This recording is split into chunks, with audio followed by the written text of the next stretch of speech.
Baik, Assalamualaikum warahmatullahi wabarakatuh. Selamat pagi anak-anak, selamat berjumpa lagi di pembelajaran DPTM. Baik, pertemuan kali ini Bapak akan membahas tentang kuis pekan kemarin. Ya, ini soalnya. Baik, yang pertama langsung aja. Yang pertama adalah unsur utama penyusun baja. Baik, unsur penyusun baja itu ingat ada dua.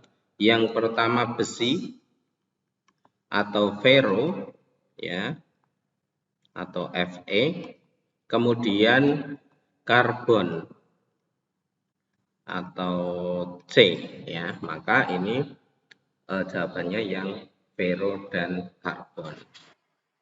Kemudian pertanyaan yang kedua, banyaknya karbon pada baja sekitar. Nah, ingat bahwa karbon itu dibeda menjadi 3, ada baja karbon rendah, sedang, dan tinggi. Nah, kisarannya karbon itu 0,12 sampai 2 ya. Ini. Baik, itu nomor 2.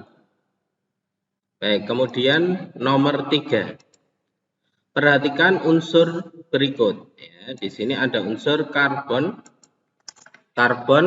atau C, ya, C. Kemudian ferro Fe, silikon mangan Mn, fosfor P, ya, yang termasuk unsur impuritis, ya. Unsur impuritis itu unsur campuran, jadi bukan penyusun utamanya, ya.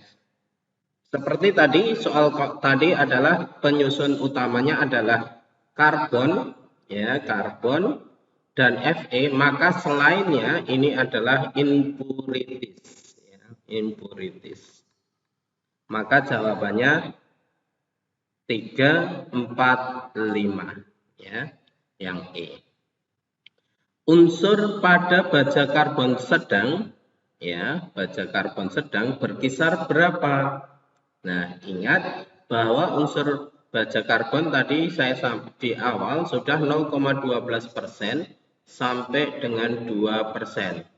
Ya. Nah, ini dibedakan menjadi 3, yaitu rendah, kemudian sedang, kemudian tinggi. Ya. Nah, kisarannya berapa? Maka 0,12% sampai 0,3%, kemudian 0,3 ya, sampai 0,59, kemudian 0,59 sampai 2% itu merupakan karbon, ya, yang baja karbon sedang, ya. Berarti jawabannya yang B, seperti itu.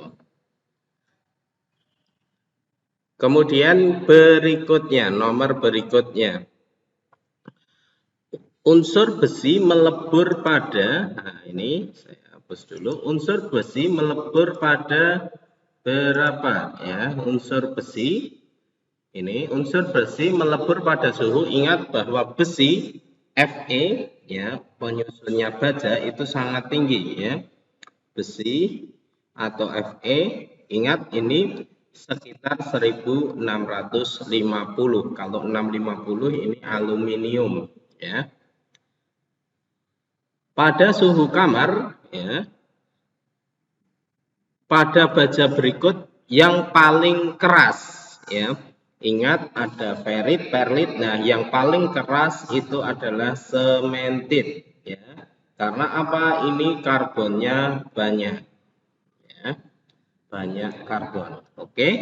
Itu soal berikutnya. Kemudian soal berikutnya kita lanjutkan. Penambahan karbon pada baja. Nah, ini ingat pada karbon itu utamanya adalah keras. Maka kalau keras itu konsekuensinya getas, ya. Nah, kalau getas berarti dia tidak kuat menahan beban kejut, ya. Maka kecuali berarti yang bukan, ya. Berarti yang bukan itu adalah semakin ulet, ya. karena kertas itu berlawanan dengan ulet, ya. Baik, kemudian penambahan unsur krom pada baja membuat baja titik-titik. Ingat, krom itu kalau unsur di krom maka korosinya berkurang, tingkat korosifnya. Artinya apa? Dia akan tahan karat, itu yang utama, ya. Baik, itu soal nomor. Sekarang kita lanjutkan nomor berikutnya. Pada baja feritik, ya, pada baja feritik, baja karat austenitik, baja tahan karat martensitik merupakan baja tahan karat yang dibedakan berdasarkan, nah ini pada suhu saat pemaduan. Jadi kalau saya gambarkan diagram fasanya, nah, seperti ini. Di sini ada ferit, nah itu suhu pemaduannya. Berikutnya, baja karbon rendah sulit dikeraskan tanpa menambah unsur karbon, karena ingat bahwa baja karbon rendah itu karbonnya sangat sedikit, ya, karena baja karbonnya sangat sedikit, ya, ini. Baik, berikutnya,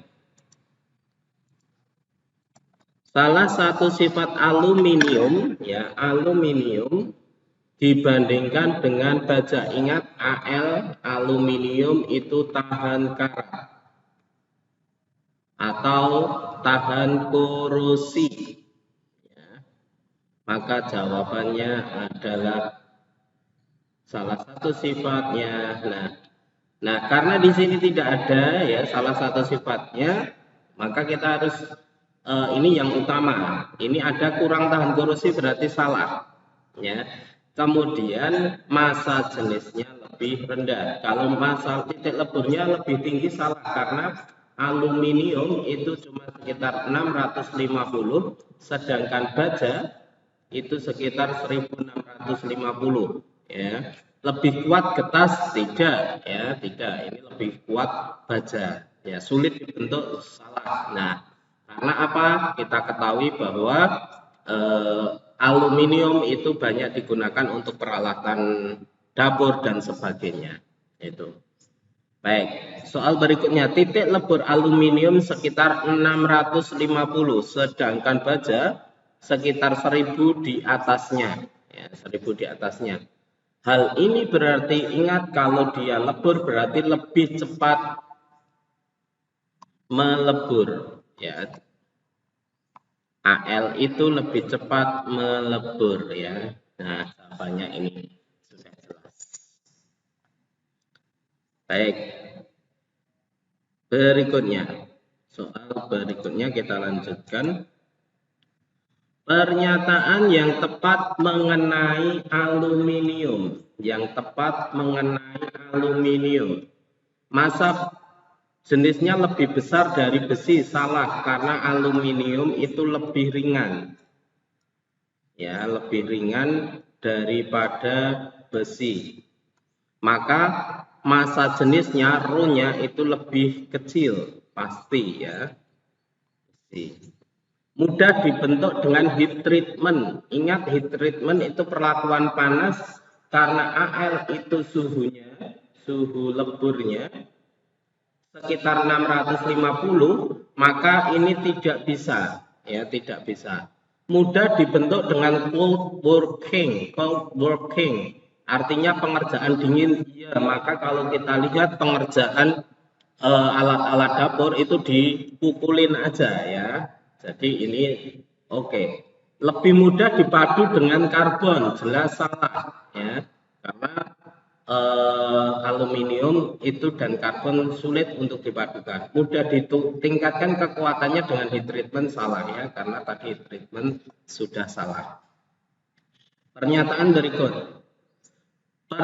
Soal berikutnya, pernyataan yang tepat mengenai tembaga. Nah, tembaga itu isolator yang baik, betul. Jadi sehingga pada kawat, ya, kabel-kabel isinya adalah tembaga. Bisa dikuatkan dengan heat treatment, ya. Itu sulit, ya. Salah, ya. Karena apa? Suhunya rendah, suhu leburnya rendah.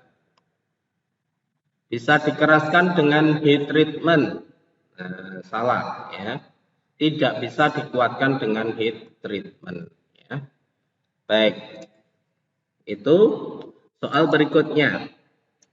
Baik, kita lanjutkan untuk soal berikutnya, yaitu paduan yang paling banyak menyusun kuningan. Ingat, kuningan itu Cu plus Zn paling banyak.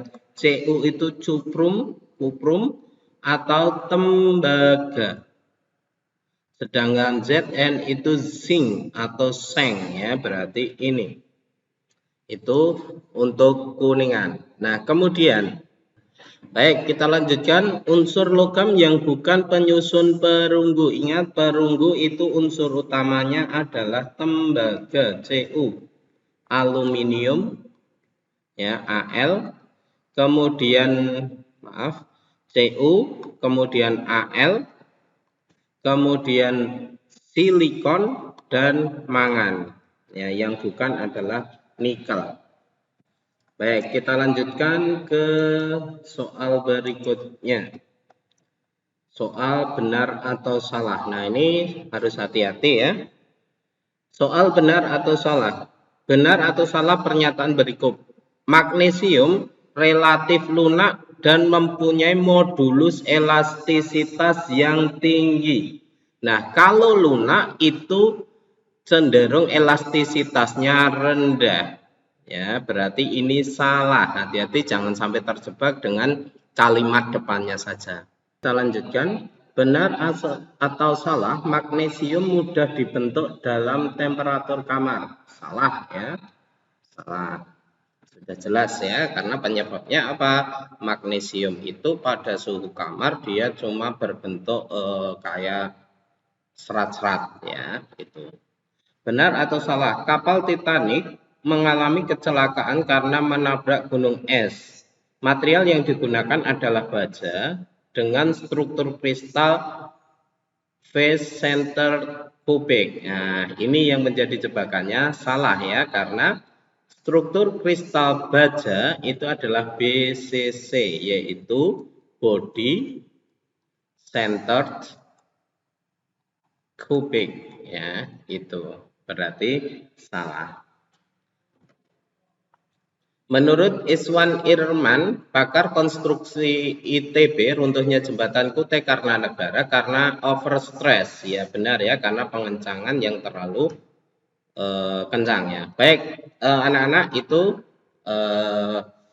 jawaban kuis yang pekan kemarin. Mohon maaf bagi yang belum mengerjakan, berarti tidak mendapatkan nilai, ya. Saya akhiri. Assalamualaikum warahmatullahi wabarakatuh. Tetap belajar, jaga kesehatan.